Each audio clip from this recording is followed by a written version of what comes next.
YCP fire brand Jogi Ramesh కు కష్టాలు రెట్టింపయ్యాయా? జోగి ఫ్యామిలీపై forgery case నమోదు చేసేందుకు సిఐడి సిద్ధమైందా? అగ్రిగోల్డ్ భూముల వ్యవహారం ఆయన కొంప ముంచుతుందా అంటే అవుననే సంకేతాలు వినపడుతున్నాయి. ఈ కథనంలో తొలుత జోగి రమేష్ కొడుకు ఉన్నట్లు వార్తలు వచ్చాయి. అగ్రిగోల్డ్ భూముల కబ్జా వ్యవహారం రోజుకో మలుపు తిరుగుతోంది.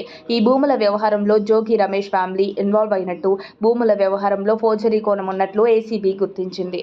రేపో మాపో మాజీ మంత్రి జోగి రమేష్ కుటుంబ సభ్యులపై ఫోర్జరీ కేసు నమోదు చేసేందుకు సిద్ధమవుతోంది సిఐడి. సంబంధిత స్థలానికి చెందిన వ్యక్తి పోలవరపు మురళీమోహన్ నేను జోగి రమేష్కి అసలు స్థలం అమ్మలేదని సిఐడికి వాంగ్మూలం ఇచ్చారు. డాక్యుమెంట్లు, ఆధార్ కార్డు, పాన్ కార్డు తనవి కావని అంటున్నారు పోలవరపు మురళీమోహన్. నిజం చెప్పాలంటే సర్వే నంబర్ 88లో ఉన్న 4 ఎకరాల భూమి వెంకట చలమారెడ్డి పేరుపై ఉంది.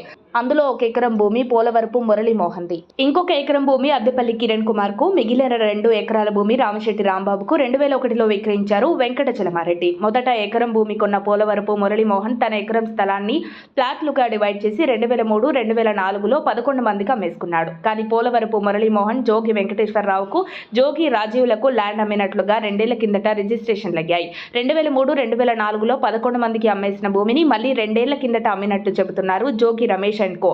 ఈ భూ కబ్జా కేసు దర్యాప్తు చేస్తున్న అధికారులు పోలవరపు మురళీమోహన్ను నిందితుడిగా చేర్చి విచారణ చేయగా అధికారుల విచారణలో అసలు విషయాలు బహిర్గతమయ్యాయి. జోగి రమేష్ కుటుంబానికి నేను అసలు భూములు అమ్మలేదని, ఆ డాక్యుమెంట్లు నావి కావని, ఆ ఆధార్ కార్డ్ నంబర్ నాది కాదని వివరణ ఇచ్చాడు. సర్వే చేసే సమయంలో ఆ భూమి సరిహద్దుల్లో ఉన్న యాజమానులకు ముందుగా నోటీసులు ఇవ్వాలి. కానీ అలా ఇవ్వకుండా పక్కాగా ఫోర్జరీ చేసినట్లు తెలుస్తోంది. వీటిపై కూడా యాంటీ కరప్షన్ బ్యూరో అధికారులు లోతుగా దర్యాప్తు చేస్తున్నారు. ఈ లెక్కన ఇదంతా నిశ్చితంగా గమనిస్తే జోగి రమేష్ ఫ్యామిలీ చుట్టూ ఉచ్చు బిగుసుకుంటుందని అనటంలో ఏమాత్రం సందేహం లేదు.